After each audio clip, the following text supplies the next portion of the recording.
Welcome to the IDP Plus Advice Show again this week.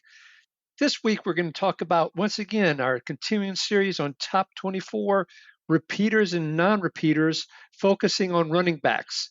So that's what we got in store today, and let's go ahead and get started.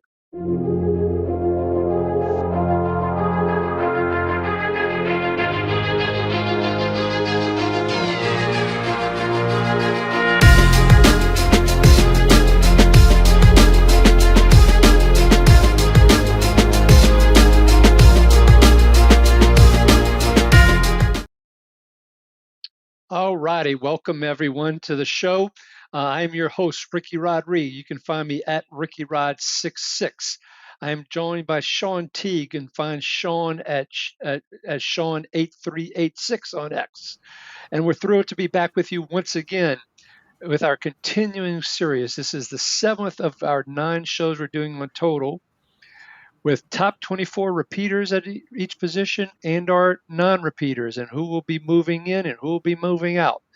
Focusing on running backs once again today, I should say.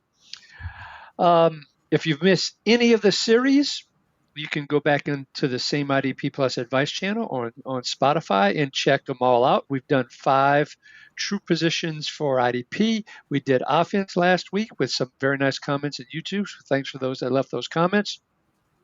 And encourage you to check those out as well. You get caught up on this great information and all. So with that, we're going to move to the next. We'll start moving into the slides here. And for those that might be new to the show, one of the things that research has shown that over a 10-year period, the repeat rates at each position for the top 12 and top 24 is not what most people intuitively expect. For running backs, which is boxed here on this chart, you'll see that of the top 12, once again, this is over a 10-year study, only 5 of the top 12 repeated. And similarly, in the top 24, only 12 of the top 24 repeated. So for all the thoughts about looking at last year's stats and information and data and so forth, only half of the people that finished in the top 24 for running backs are going to repeat. So Sean, welcome in. We'll bring you in now. And one of the things I know is that you've been looking at the Kings Classic scoring system, and I'll pull that up for everybody as well so they could look online. But for those that can't look, that might be listening on Spotify. On the offensive side of things for Kings Classic, it is a typical PPR scoring system, basically. I'll just leave it at that. I think most people know what that means. And Sean, you looked at the Kings Classic history. And so how did that compare versus those historical stats I was just talking about? Yeah, when it comes to the top 12, last year there were 6 repeaters. Year before it was 3. So that averages out 4.5, rounded up to 5. That's right on par. The top 24 was a little more interesting here. We actually had 15 repeat last year and then the 12 the year before. So that was dead on. So there was a bit of an influx there last year with 15 repeaters. And I assume this has a lot to do with the young quarterbacks that are in the league now. We've seen a lot of rookies come in over the last few years. And so I think teams are relying on that ground game to help balance it out. So we're seeing more running backs getting the work here. And another thing I think is a little interesting is the size of the linebackers these days. They're not the big jacked up Ray Lewis's running around making all these tackles, making all these hits. A lot of these guys are converted safeties, defensive backs that are smaller, faster. So when you get some of these running backs in there, sure, they're taking the hits, but it's not the head-on collisions that we've seen in years past. So they're able to absorb these hits better, and I think it's helped with them not getting injured as much. That's a great point, Sean. And one of the things that we've seen defenses do is we've seen a lot more too deep safety play. And we've also seen, to your point, a movement to faster, quicker linebackers because the game had become such a movement towards a passing game versus a running game that we used to watch for those that have been around let's just call it maybe the late 90s or early 90s and early Yeah. 2000s, maybe. So the game has changed a lot. So now what we saw last year in the quote return of running backs from a fantasy perspective is that a lot of teams reverted back to heavy running games. So I think to your point, I think that is what contributed to 15 being the top 24. However, I'm willing to venture that it is going to be closer back to that norm of 12 of 24 repeating. I think we had such good luck from an injury perspective for the most part at running backs, particularly a lot of these older running backs, that I think we're going to have some negative regression as opposed to positive regression. I think that's going to pull back. And I think you and I will be talking about that when we get into some of the names that we're talking about that we think are going to fall out of the top 24 and who might come into the top 24. Any thoughts on that, Sean? Yeah, I'm right there with you. And then the running backs by committee has helped extend a lot of these older guys as well too. So, and some of these guys were really used up this past season. So I'm actually worried about several of them. That's exactly right. So, so one of the reasons we're doing this series, folks, and I love to quote the great Bob Harris, the football diehard, who says we're trying to draft this coming year's best team, not last year's best team. So using the data, using the information that says historically how many people fall out and how many new people fall in, trying to help you all think through. You may not agree with our opinions, but hopefully you at least got you thinking in terms of who will repeat, who won't repeat. But I think we have a lot of good takes on a lot of these shows if you go back and list them, and this one and the couple that are becoming as we move forward. So with that, let's begin by showing everyone who we think is going to fall out of the top 24. But before I do, just a quick promo for the Fast Draft app. Check it out. It's a lot of fun. You can get up to a $50 match with the code word plus. It is truly a fast draft. And they also have IDP for those that love IDP. And they have offense as well. So check it out. Use the promo code plus. They'll match up to $50. If you put in 100, they'll only match 50. Put in 25, they only match 25. But try and max out to that 50. Enjoy the Fast Draft app. Check it out, everybody. And after that plug now, let's go ahead and move in. And first, before we show who's pulling out, let's talk about who was in there. So when you first looked at this list of 24, were there any major surprises here when you looked at this list, Sean? I believe the biggest surprise to me was actually Rachaad White being on there. After he got kind of phased out later in the season, I thought he would not be on this list. But I guess receptions, are a big part of the game. Similarly, with Kenneth Walker being hurt half the season, it felt like I wasn't expecting him to be on here either. But initially looking at that top 12, I was like, wow, there's all 12 I need.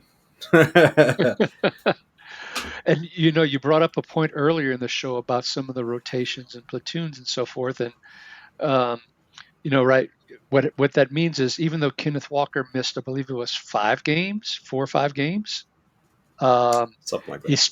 He still did enough to crack into the top 24 because so many of these folks are in platoon situations. Yes, you have your Derrick Henrys. Yes, you have your Saquon Barkleys.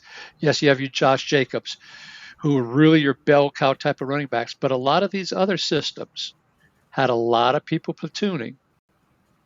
And so with that meant that even missing that many games are in like Bucky Irvin's case and Rachaad White. Rachaad White started the year, Bucky Irvin took over later. Both of them did enough in that Bucs offense to crack into the top 24. So once again, when you see some of the folks we're talking about, you might say, he's going to be platooning, but there's so many platoons going on in the running back space that there's a high probability that those will crack into the top 24, which from a draft strategy, and we'll maybe talk about that in a later show,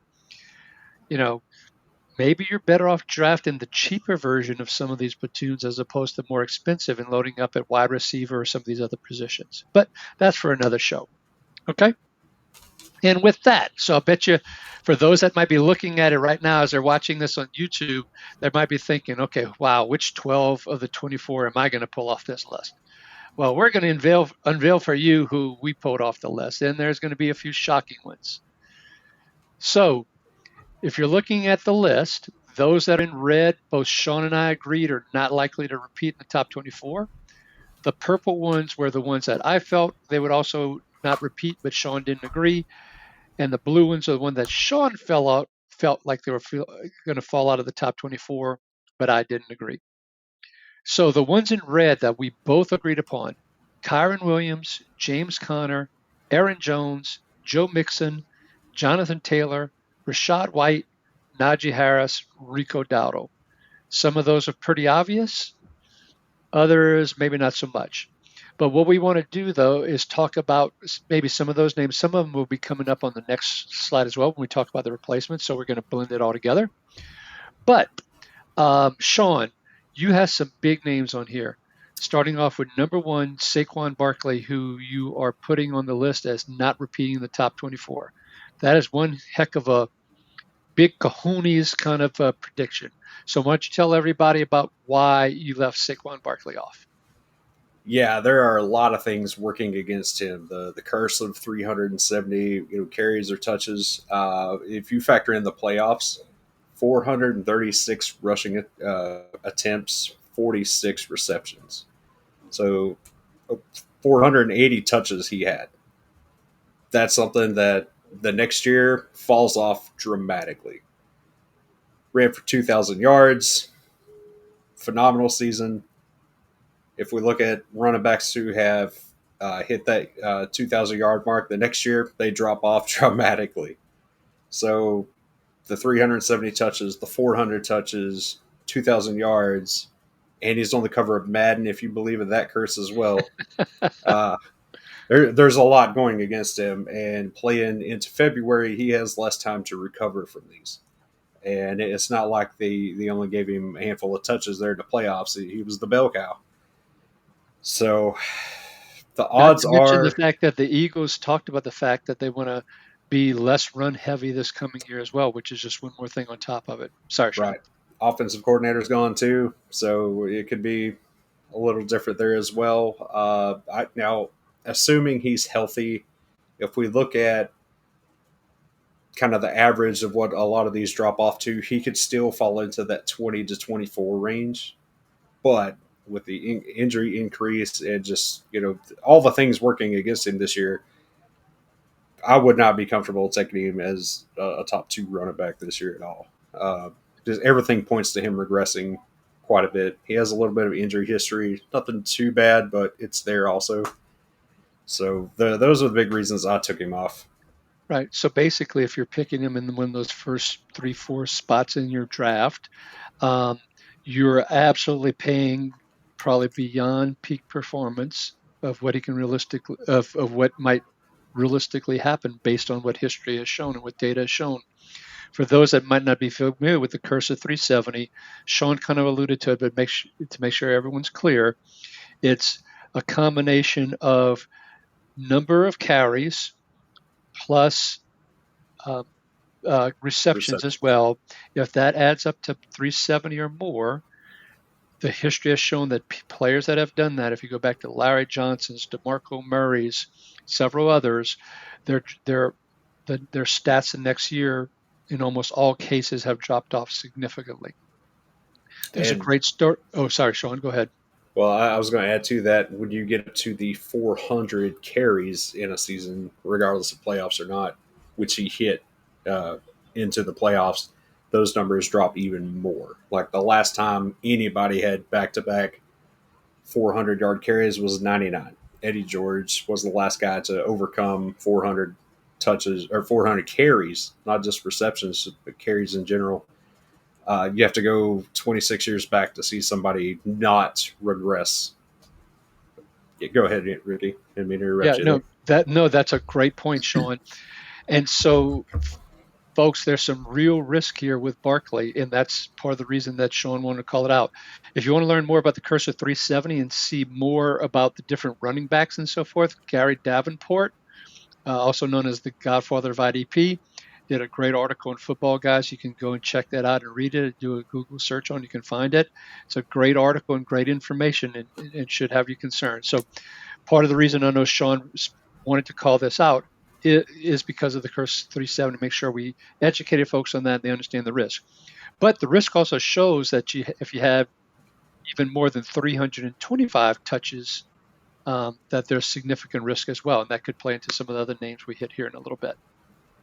For sure. One of the names I left on that you did not, Alvin Kamara. Let's hear a little more about this one. Saints So as fan. a so as a Saints fan, it absolutely pains me. And by the way, I got my Scott Fish Bowl shirt in today, and you could I don't know if y'all can see it on the screen, but you could see it's in the form of a Saint because they're doing teams this year, and it's got Mhm. SFB15 underneath. Very cool. Um, Great Scott Fish Bowl merchandise. Go check it out, folks. And donate for a great cause for Fantasy Cares. With that aside, now Alvin Kamara, one of the things that was interesting is I just saw a stat that I had missed when I was doing my analysis and projections that all of his touchdowns came in the first half of the year. So what happened in the second half of the year? Derek Carr was injured. Your quarterbacks were Jake Hayner and Spencer Rattler. It doesn't get any better this year with either probably most likely Rattler or Shuck. Hayner unfortunately got injured, missed most of OTAs and minicamp, and has put him now probably in the third spot realistically. So you have a rookie quarterback, even though we have an improved offensive line. I think the Saints offense is really, really going to struggle. Particularly right now, they don't have a big wide receiver. They got Olave, they got Shaheed and Cooks. Cooks is probably cooked. See what I did there? Put a I like boom. it. You like it? Okay. And so I projected Cooks for like 26 catches this year as a side note. That's But a lot. anyway, I think that's reasonable until he gets hurt.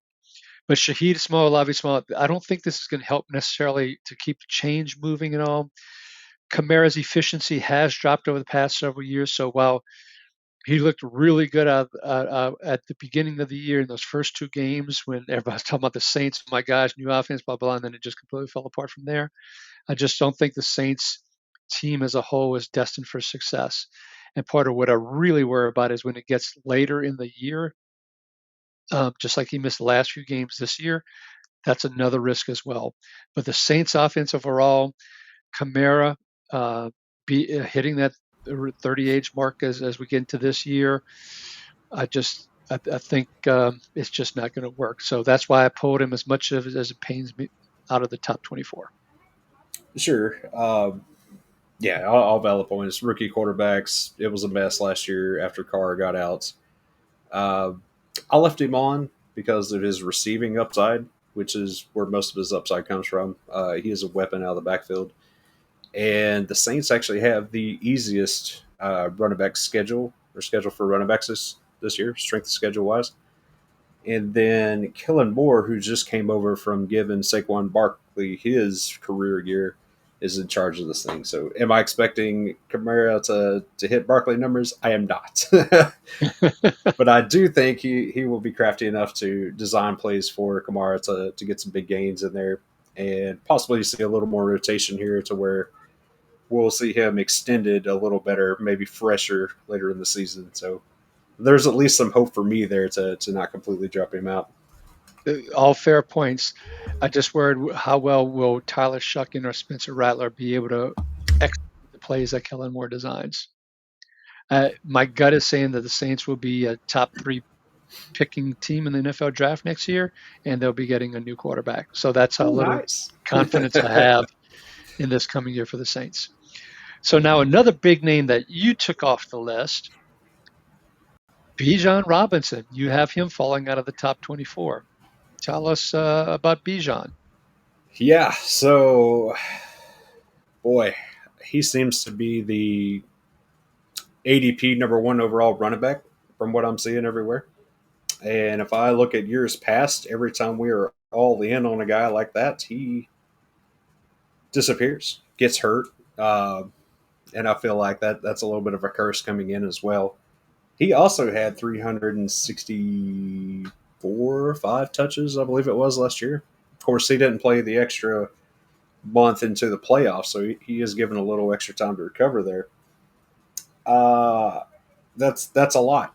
And of course, he's a young running back, but still, if the Falcons are wise, I believe they will drop those numbers, bring in Algier a little more, split this up a little bit, extend Robinson so they can have a stronger run into the playoffs if that's where they think they can actually hit this year.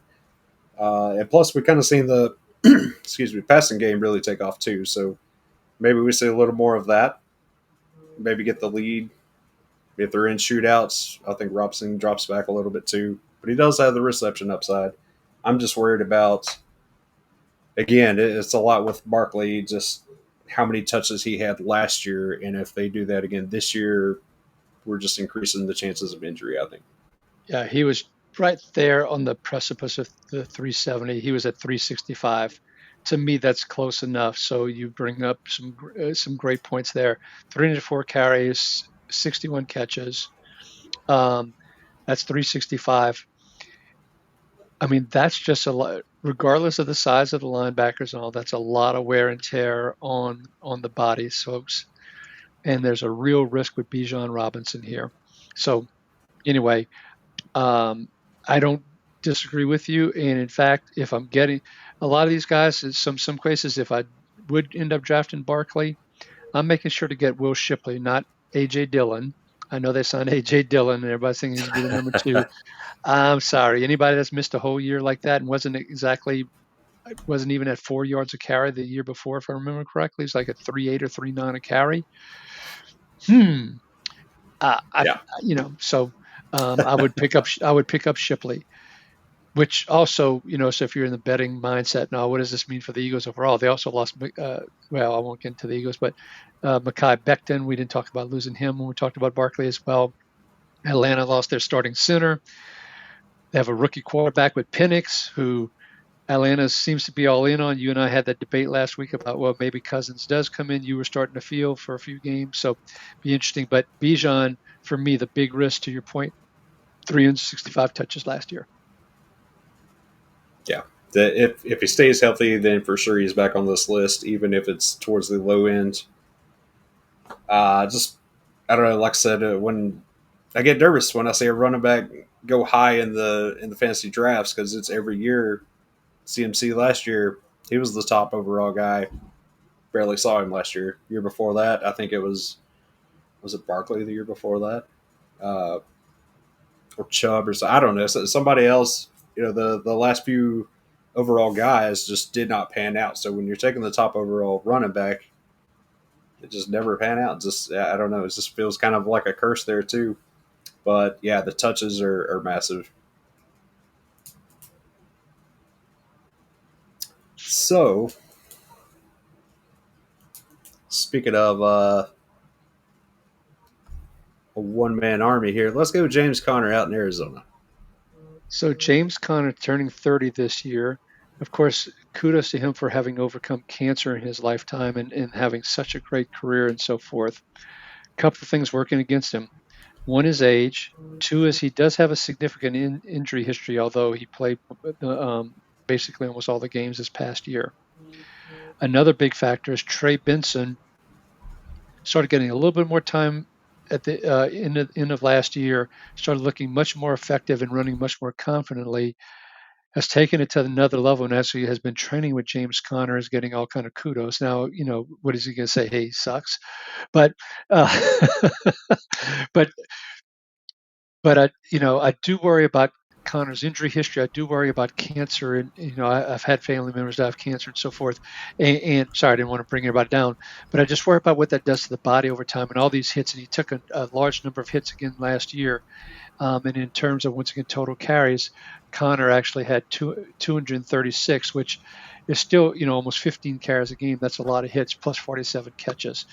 So anyway, so I think a combination of Trey Benson, I think a combination of his injury history, I think a combination of his age being 30 this year, all of those reasons, I pulled James Conner off the list. And it seems like you agreed with me on that one. Yeah, the injury history is what really stood out. They actually have a really good schedule. Trey Benson coming on a little stronger. I do see a little more split going on here, given his age as well. I mean, he's got receiving upside too, so it's hard to take some of these guys off. It really is, and that's part of the challenge here. I almost wanted to leave Connor on here towards the tail end, but when I started taking guys like Bijan Robinson off, I was like, well, I'll go ahead and take Connor off too. If I can take somebody that high off, then surely I can take him off too. But yeah, I'm with you there. So Josh Jacobs is once again. So you went with numbers 1, 3, and 5 on the list, and Green Bay became really run heavy in the second half of the year with Jordan Love's injury. But so talk about Jacobs coming off the list.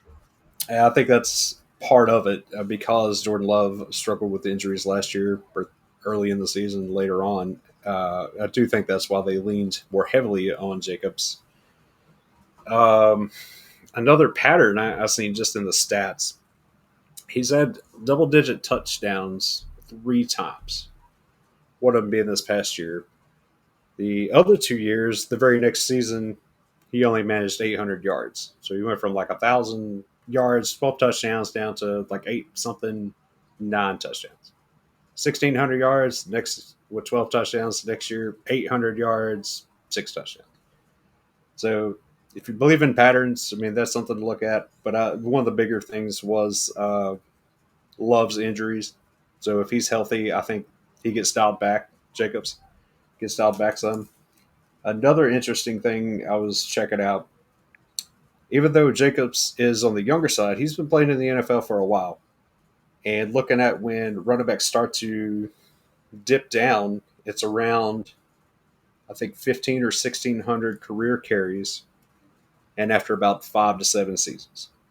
Josh Jacobs is at 1,600 plus carries for his career, and he's in year 7, I think, this year. So he's right at that age where it's coming. It's going to start coming. Some of these guys avoid that for a few years, but with all that, I see it starting to decline this year. And other things to support your point, Jordan Love will be healthy to start the year. Mm-hmm. And I think they were running a lot more to mask that injury. So Yeah, that's the first thing. So I think there'll be more passing attempts, less rushing attempts. So that supports you as well. In addition, Marshawn Lloyd, the rookie third rounder from last year, who basically missed the entire year with injury, is healthy and supposedly looking explosive right now. So you would expect him to get more touches. Not to mention, Emmanuel Wilson and Chris Brooks were fairly serviceable as backups. I mean, they didn't lay an egg completely when they were out there. So sure. there's some decent depth there, and I think so. There's a lot of things that are working against certainly a top 12 finish. Uh, I have him still remaining in the top 24 in my projections, but not by a whole lot. And a lot of the things we talked about is why I ratcheted it down. And if he misses 1 or 2 extra games than what I forecasted, he certainly will be out of the top 24 if he misses just a couple more than what I projected. Yeah, I like that. He was on the edge for me. Um, it's tough. It's tough taking some of these guys out. Another tough one, Jonathan Taylor. We both took him out, and we've seen him be the top dog and really produce. He's had some injury concerns, contract concerns, mostly the injuries. What's interesting is when he came out of Wisconsin, he had over 900 carries at Wisconsin in 3 years. So I believe it was 926 to be exact. So he averaged over 300 carries per year, and that's roughly what it was. It wasn't like it was 100 1 year and 500 another year. It's roughly 300 every year. So coming into the pros, when people asked him about that and the wear and tear on him, he's like, I never missed a single practice at Wisconsin. So what has he done from a games played perspective since he's been in the NFL? 1 year of 17 games. The other, he went 15, 17, 11, 10, and 14. Okay. Now there was one of those years there was a little bit with the contract in the first game or so, but for the most part it's been injuries, and he has had a significant amount of wear and tear. Not to mention we don't have a lot of confidence in the Colts offense. They've lost their center. They've lost Fries, their guard. You got Richardson, Jones. How much confidence do you have? You think they're going to run the ball a lot? If they do, I think the wheels are going to fall off of him completely. He only finished 18, and he certainly is not going to catch a lot of passes. That's not what he's being used for. As a result, Jonathan Taylor is off for me. I mean, he'd have to fall a whole lot. Even if he did, I'm still going to probably grab DJ Giddens, not Khalil Herbert, as a handcuff for later during the year. Yeah, I'm with you. Too many games missed, a downgraded offensive line, terrible quarterbacks. It's recipes for disaster. Yep. I think it was either last show or show before we were talking about coaches that are going to be on the hot seat this coming year, and we called out Mike McDaniel with Miami. And we should squeeze in a quick discussion. Okay, quick tangent. Go for Darren Waller, it. UDOF tight end. I saw some people going gaga, getting all excited about Darren Waller, remembering the Darren Waller of 2020, or maybe it was 2021, whichever it was. Folks, he's 33, hasn't played for a couple years, basically. Don't go chasing that. Okay, public service announcement there. Okay. Another guy who can't stay healthy. Injuries have riddled his career. He was old before he even broke out. He was like 27, 28 before he even did anything. Maybe one healthy season, two at most. The rest of that, it's injuries, unwillingness to play, which is why he retired. I do not feel good about Well, he this. wanted to pursue a singing career as well, which I guess didn't go very well. The fact that he wants to come back. So, but anyway, I went on a tangent when we were talking about the Dolphins, but I did want to speak in there, Darren Waller thing. He probably won't be on our joining the top 24 list when we do tight ends here in a couple of shows. But that where I was going with that was tied to Shane Steichen with the Colts, and I think he's another one, along with Chris Ballard, the GM, particularly with Jim Irsay now passing away and his daughters now running the show and so forth. I think if the Colts, they won't make the playoffs. I think there'll be a change there with Steichen and Ballard as well. So I think Steichen's another one on the hot seat. Don't feel good about the Colts at all, and don't see Taylor staying in the top 24. With you. All righty, Sean. So with that, now, if when we talked about some of these names, I hope people didn't hang up. I hope they just stayed on hold and have continued to listen. Because we did put some controversial stuff out there. Obviously, it'll be real interesting to see how well this ages when we look at this a year from now and see did the curse of 370 really have this impact? Did these running backs, the Connors and Camaras turning age 30 and so forth, was there really impact? We tend to, as fantasy football players, usually want to look at the positive, and it's like, oh, they're going to improve, or the positive side. But the stats say something different, folks, and that's what we're trying to get you thinking on, and what could really happen and what could go wrong, and maybe where you want to hedge your bets in your drafts and so forth.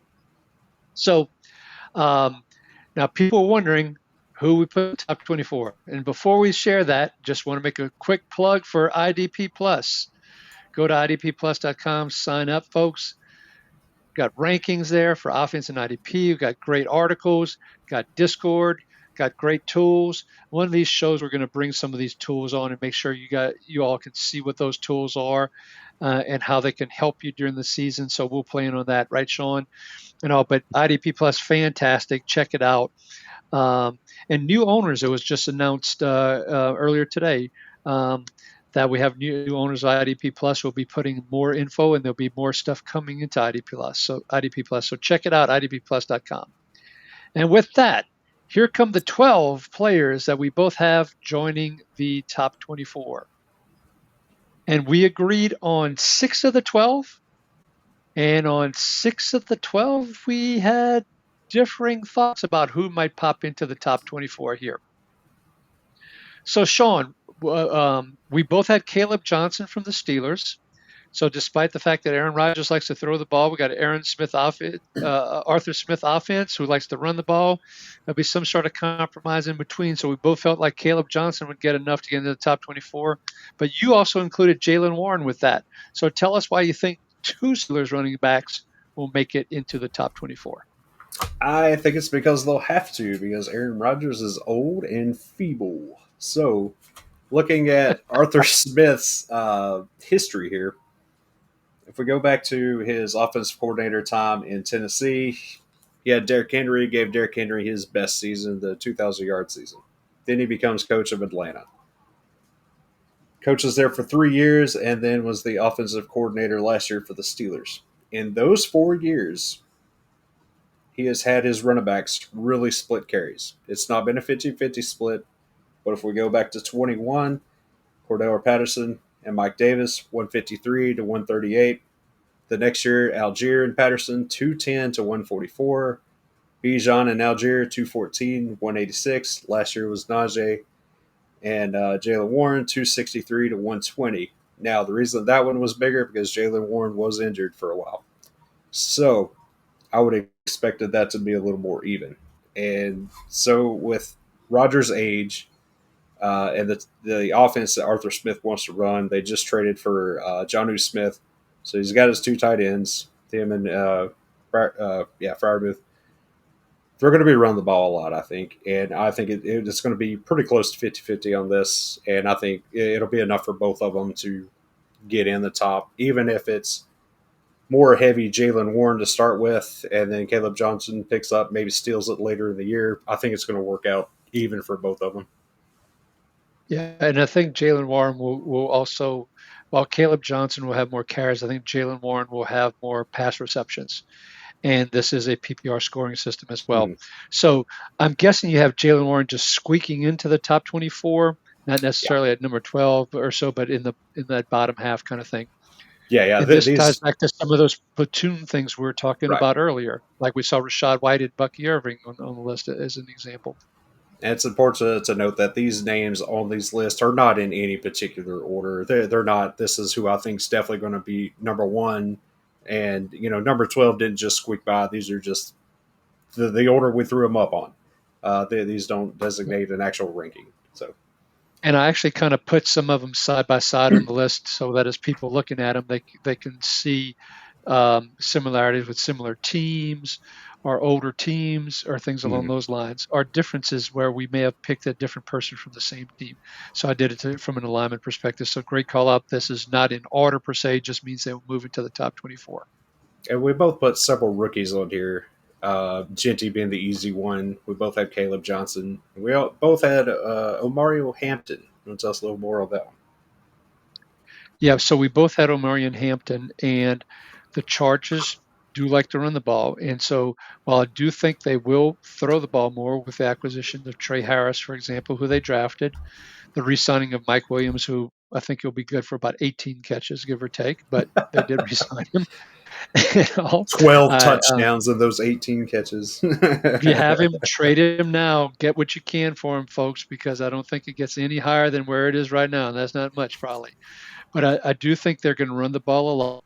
We saw it with Gus Edwards, even though Gus Edwards was a plotter last year, and then Dobbins. And unfortunately, Edwards kind of was sucked. I guess age caught up with him, and him being a bruising back. And then you had Dobbins getting hurt, missing a few games in the latter half of the year as well. I think with Hampton and Harris, you have two that are fairly sturdy who won't get injured, allowing them to continue to run the ball aggressively.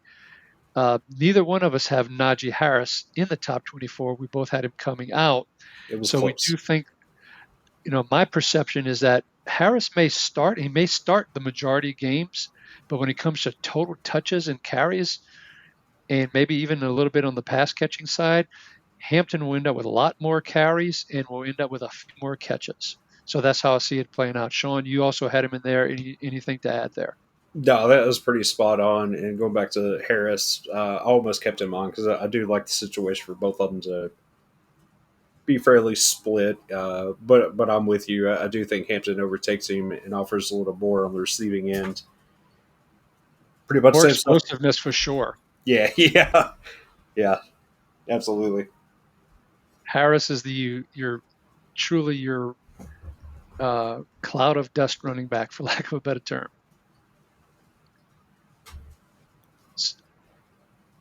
So now one of the things I alluded to on the previous slide is that there are some names we weren't going to touch on the previous slide when we talked about that one, but we might come back to them on this slide here. And we're about to do that with one of the next folks we're going to talk about. And that is Jordan Mason.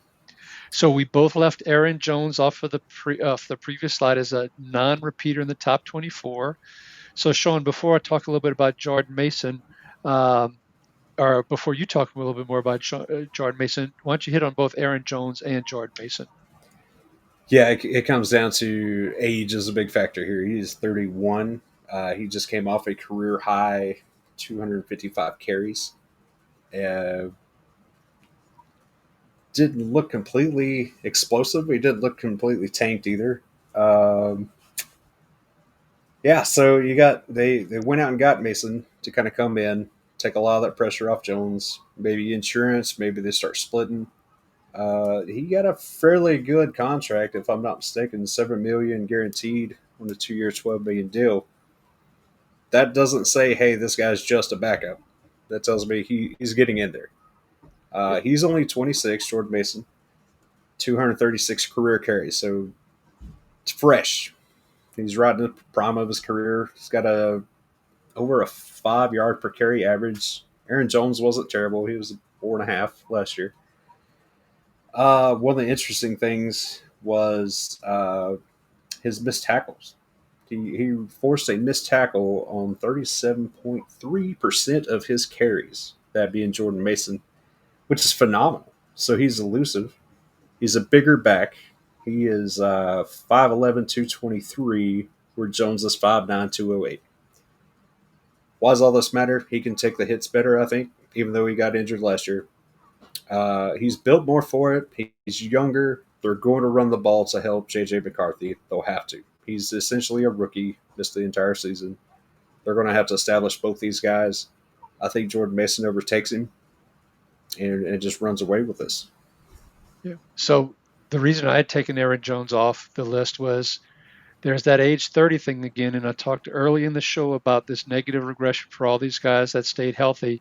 Aaron Jones, if I remember correctly, had the most uh, touches in his career this past year. Mm-hmm. That's just not good for someone who's in that, age 30 range, coming into the next season.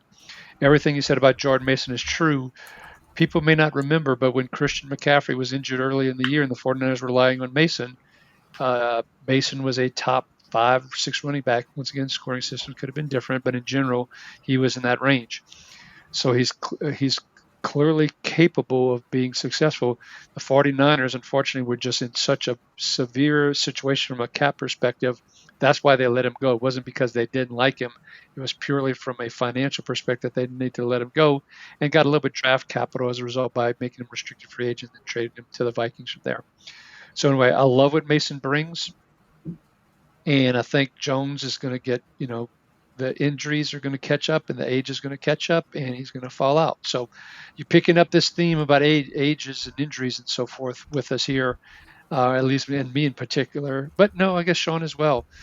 But anyway, so Mason is our choice over Aaron Jones for top 24 for sure.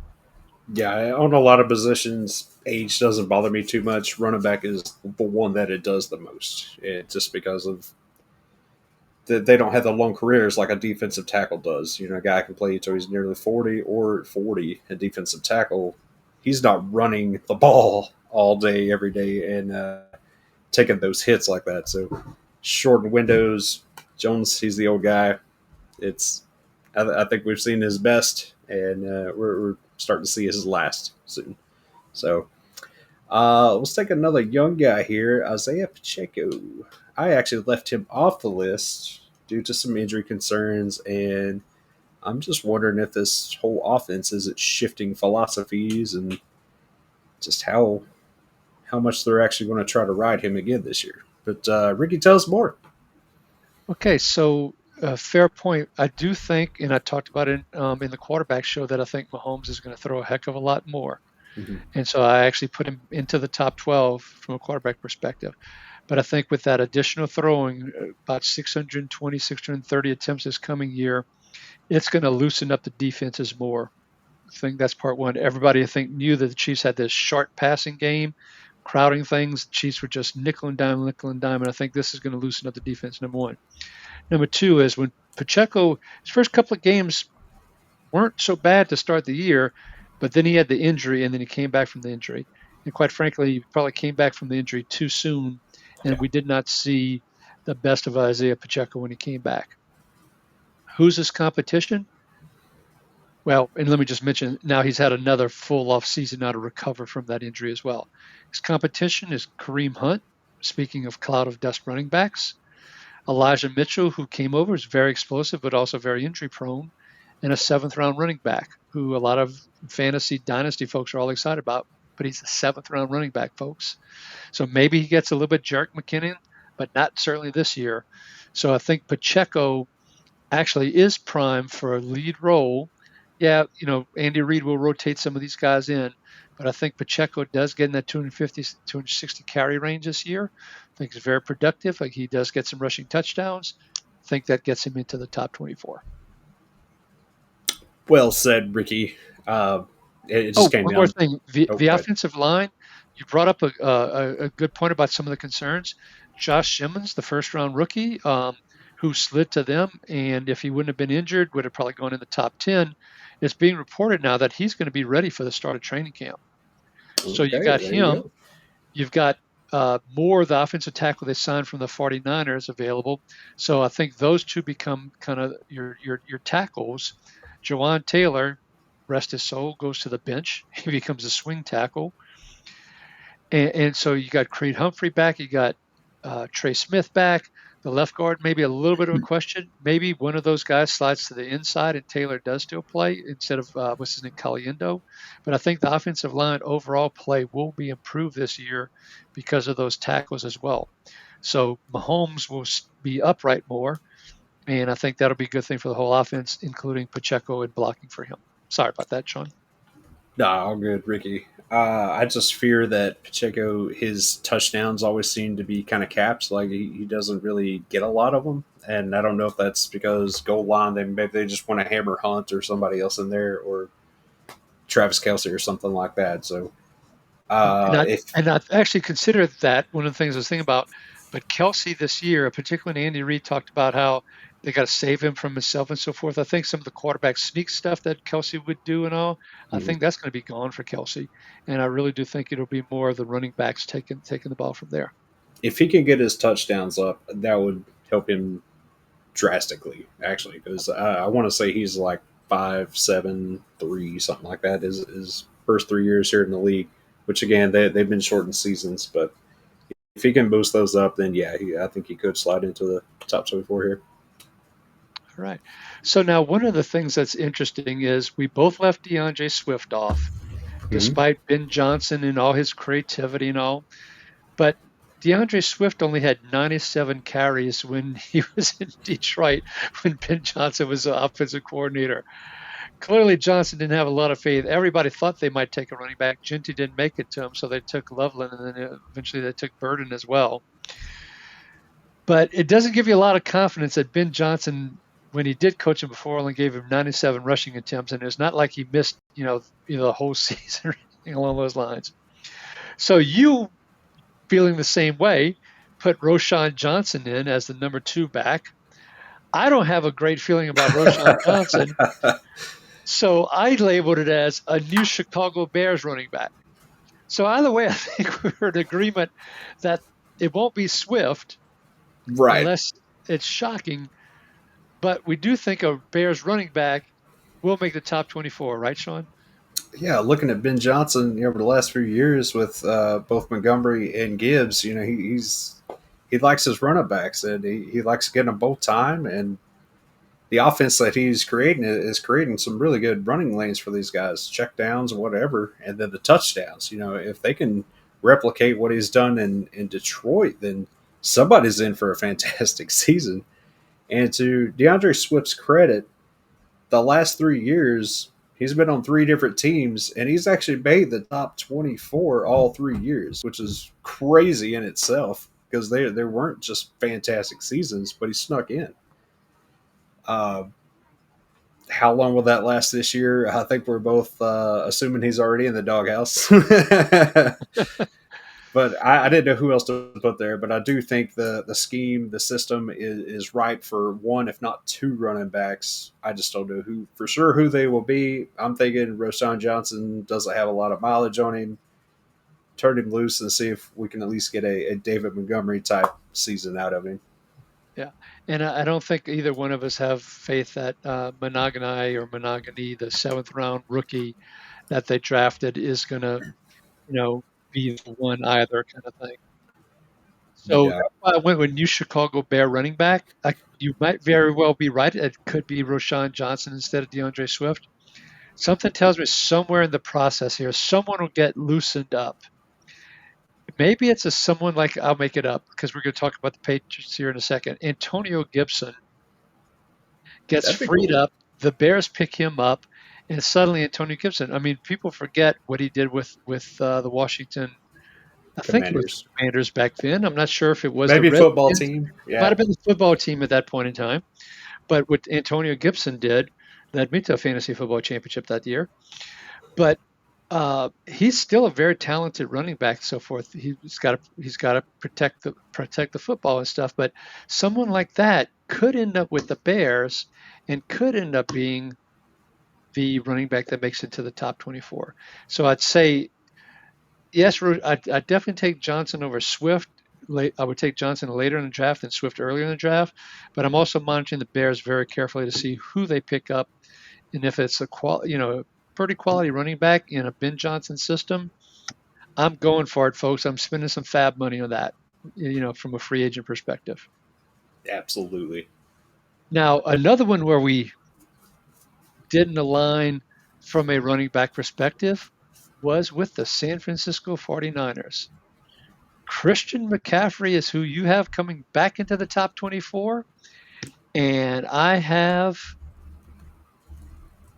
uh, Isaac Garindo. Sorry, couldn't get the I out. Isaac Garindo coming into the top 24.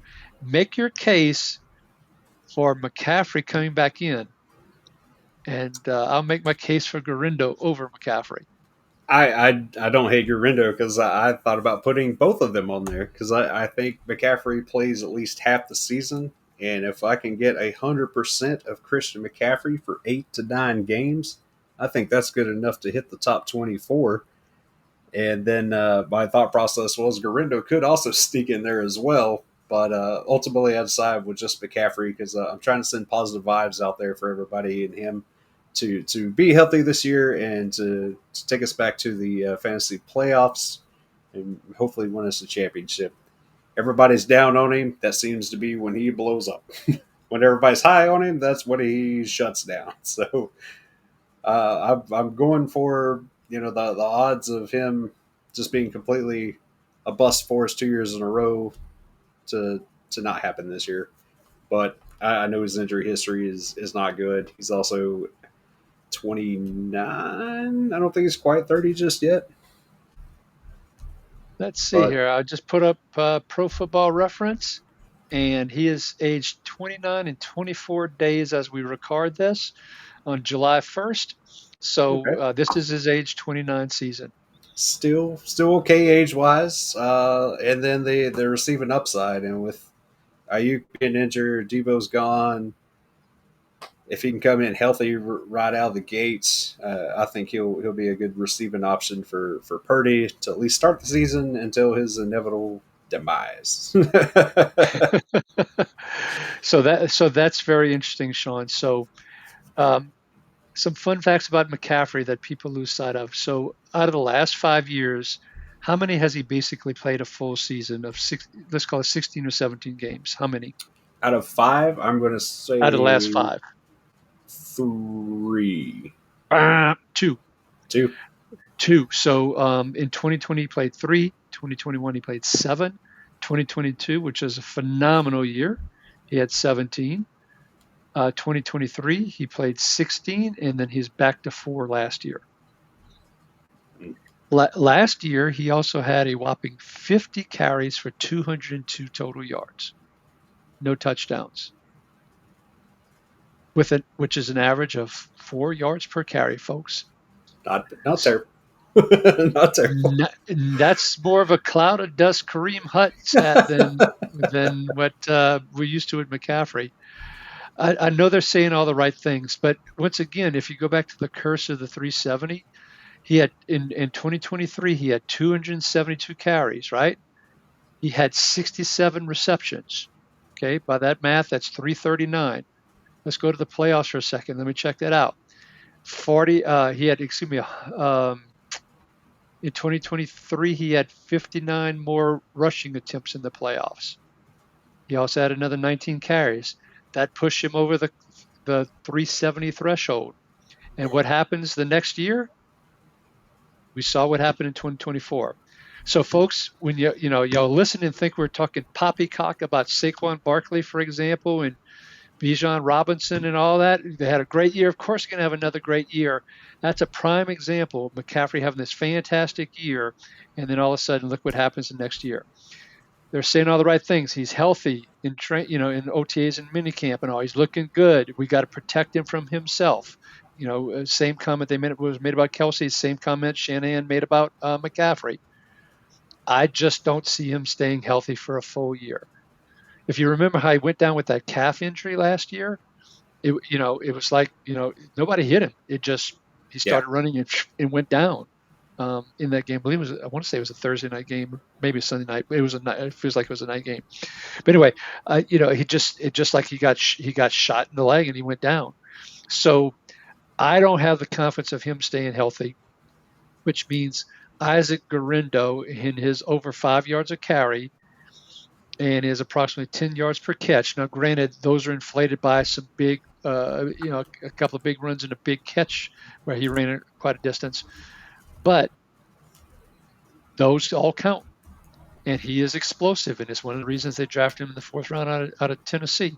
So I do expect this to be a Guerendo year. I expect Guerendo to be in the top 12. And I don't think McCaffrey lasts more than 6 games this year. And I think in those 6 games, he won't be dominating the ball. I think it'll be a combination of him and Guerendo giving him some rest because they're going to be with the mindset we're going to try and preserve him. And even with that, I don't think it'll be successful. So I'm out completely on Christian McCaffrey if you haven't figured that out.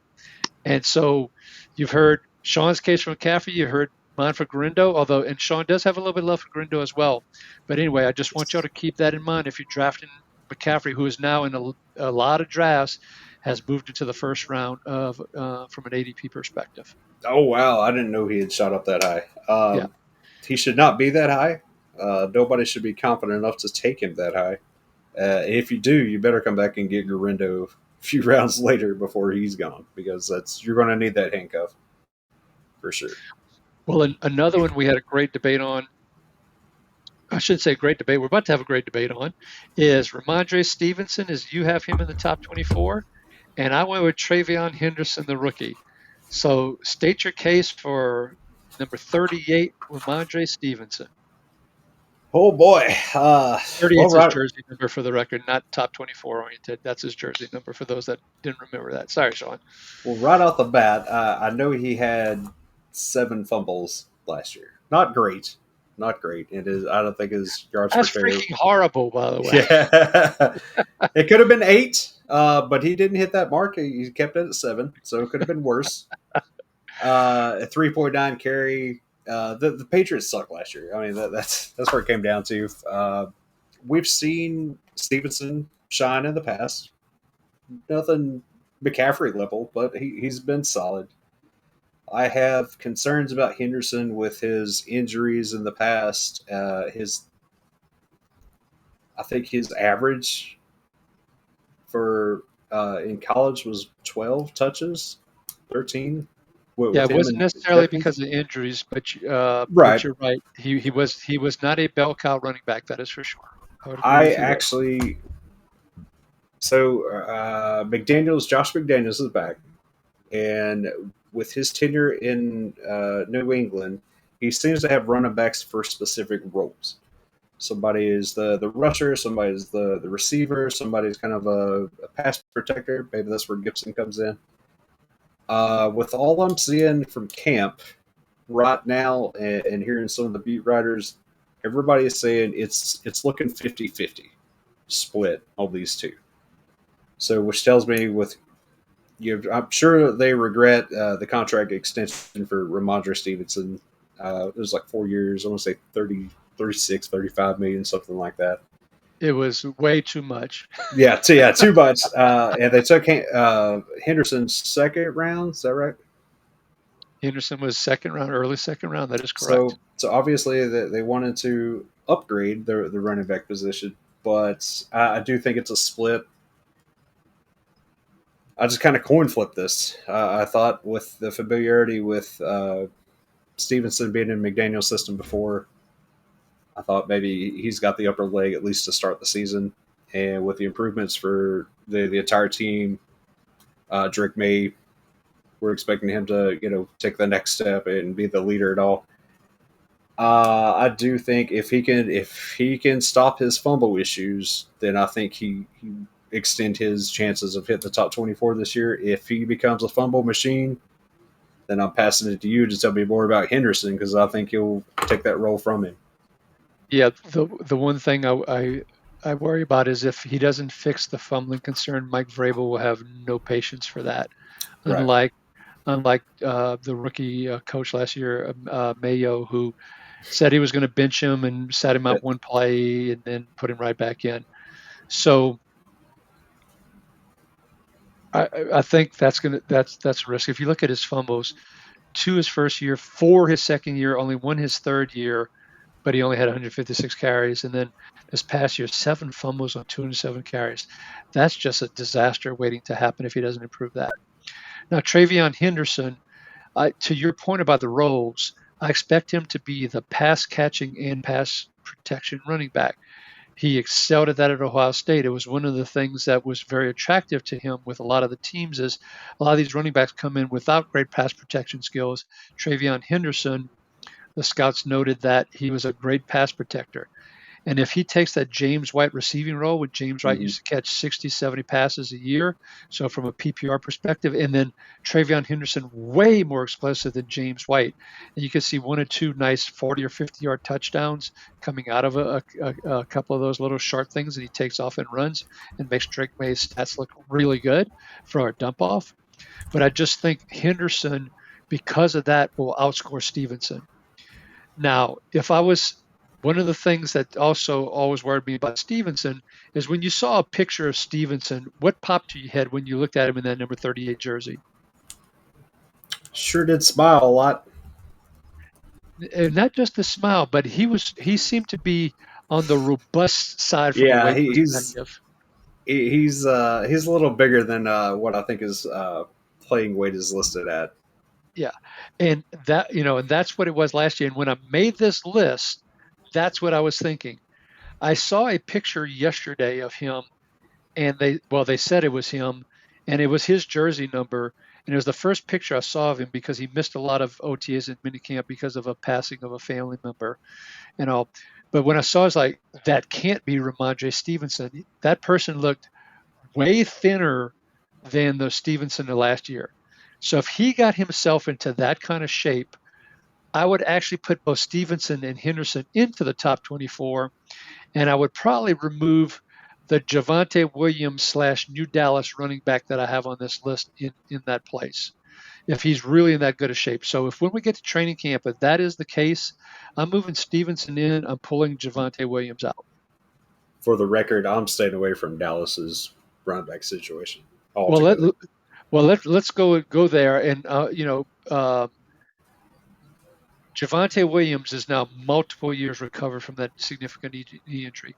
Now, can he fully recover to where he was because that injury was so devastating? Probably not. Is he maybe 85, 90% of the way there? Possibly. And you talked about contracts earlier, like what they gave Mason. It's not like they paid Javonte Williams a lot of money. They Sure. paid Miles Sanders even less. Mm-hmm. But Jaden Blue, the smallish, fumble-prone fifth-round running back, who, yes, he has great speed, but once again, smaller and fumble-prone. And Phil Maffa, the seventh-rounder, who's more of a cloud of dust kind of guy, who even in some of the early 53-man Cowboy projections that I've been, as I do my research, a lot of him have him on the practice squad as opposed to on the regular squad, and they have him keeping the 3 running backs of Sanders, Williams, and Blue with Lipke, the fullback, Hunter Lipke. And so anyway, there's just nobody there. So I think Williams does have the opportunity, and I certainly have no faith in Miles Sanders either, just because he'll get the volume to squeak into the top 24. However, similar to that Bears discussion, that's why I cheated and I put slash new Dallas running back. I could see the same thing happening that we're talking about with the Bears, that if they're not happy with what they're seeing, that there's some running back out there that gets maybe the Commanders get rid of Austin Eckler. I'll give you another name. Eckler, for all the concerns with Eckler, he averaged 4.5 yards per carry last year, and he was like 8, 9, 10 yards per reception as well. Those are not numbers for someone who's on the edge of falling off. Granted, he is in that 30, 31 age. I get it, but he could get the sneak into that top 24 if he gets 45, 50 catches and about 200 carries and some of the touchdowns. I expect Dallas's offense to be very explosive. Lots of yards, lots of touchdowns because I think their defense is going to suck. We talked about that with Dak Prescott on the quarterback show last week. If you didn't catch that, go back and watch it and listen to it, folks. It's great info there about quarterbacks. But I think that's going to happen. It's going to create a few extra touchdown opportunities. That's why I see Williams and/or this new Dallas running back sneaking into the top 24. I do think Williams will be the top running back, at least to start out with, because I think he stands the best chance to keep Dak Prescott up and to cover some of the blitz on third downs and like that. I do think he'll be a big part in helping keep Prescott clean so he can pass. None of these guys look completely explosive. Williams, Sanders, neither one. Blue, you mentioned he's got the speed, but the fumbling problems. I really don't see Blue factoring in much, Particularly as unless a rookie. yeah, unless they're just strung with injuries to start out with. I do think it'll be the Williams and Sanders.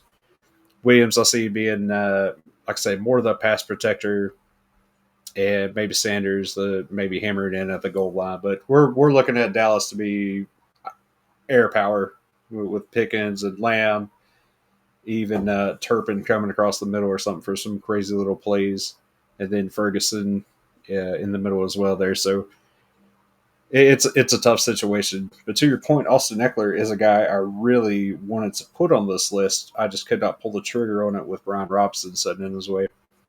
Yeah. And a little uncertainty there, just what his role, if he'll go back to what he was last year before the injury, because he was off to a really hot start. Yeah. To your On a point. points per game basis, granted this is total points, but on a points per game basis, based on games played, Austin Eckler was a top 24 running back, so it is a fair call out. As a side note, Javonte Williams actually had 52 catches, and now it was only 6.7 yards per catch, so didn't have explosiveness necessarily. Sure. So it was for 346 yards, but 52 catches in a PPR system, and if he ends up, he only had 139 carries. If he does get 210 carries, could bump into that top 24. So I got one more question for you, and this is going to jump back to the Patriots, Stevenson and Henderson. Are you concerned about Antonio Gibson getting any of that third down work? I'm not. I think Not at all. Gibson right now is the clear number 3. I Okay. think they had enough time to look at film, and for whatever reason, they've decided that they wanted to go younger, more explosive. Not to mention the fact that Gibson is on the second year of a 2-year contract. He is, I think, 27, 28 years of age now at this point in time. So anyway, I think they've made a call that they wanted to go with the younger guy. So I'm not concerned about Gibson in that role. I still think Gibson can be successful. I just don't think it's going to be in New England. Okay, cool. All right, cool. All right, with that completes our running backs discussion that we wanted to cover in terms of those coming to the top 24, those falling out of the top 24. If you're listening right now, you can always go to the IDP Plus YouTube channel, look on IDP Advice. You'll see, look for this running back topic, and you'll be able to see all the names that we have and check them all out, because it's kind of boring to read through them all, to be honest with you. So that's why we didn't do that. So check that out. Okay. Now, our next show is going to be on wide receivers. But before I preview who's in the top 24 for wide receivers, let me just mention the Fantasy Football Expo coming up August 8th through 10th. Get your tickets. Meet a lot of folks in the industry. See a lot of the new games. There's a lot of new games that people are inventing. There's DFS people out there. There's betting tools. All kind of great booths that you can go and check out. Lots of great panels. a lot of great activities and meet a lot of great people, including people that you hear, for example, on Sirius XM. I'll be there. Look forward to come up and introduce yourself if you do make it. August 8th through 10th in Canton. Come on out. Poker tournaments, cornhole tournaments, draft night out. You can join some drafts and draft with a lot of other fantasy football zealots across the United States that attend here in Canton. So, and not to mention going to the Hall of Fame. So check that out. Also check out the Fantasy Football Consistency Guide that Bob Lund publishes out on Amazon. Check that out as well. Award-winning magazine year over year, has brought a lot of championships to a lot of people. All righty. With that, let's show folks the wide receiver list. And Sean, we've talked about it several times when we've done these previews to let people look at these lists. And when I looked at the wide receiver list of the top 24, granted, running backs wasn't easy when you're pulling off names like Saquon Barkley, for example. Linebackers wasn't easy. Edge wasn't easy. But when I'm looking at this wide receiver list in terms of needing to pull off 12 wide receivers out of the top 24, because that's what's on average has happened the last 10 years. 12 of the top 24 do not repeat. I got a little bit of a pit in my stomach when I first looked at this. And by the way, for those that are listening, only 5 of the top 12 repeat, meaning 7 of the top 12 fall out of the top 12. So we're going to have to pull off 12 names off of this list again next week, Sean. It's going to be a challenge, bud. What are you thinking as you look at this list? Yeah, I hate it already. This is not going to be easy. And so the other half of this is going back to running back. It wasn't just that we had to pull 12 off. We had to find 12 to put back on. That is and that correct. was just as difficult as eliminating some of these guys. And I can't imagine this is going to be any funner. There's a lot of names I like here. And in fact, I can't think of many I don't like. But, Any funner? Funner? Are you from funner. Tennessee or something, man? Yeah, funner. Oh, so yeah, that's more fun for people that don't know that English.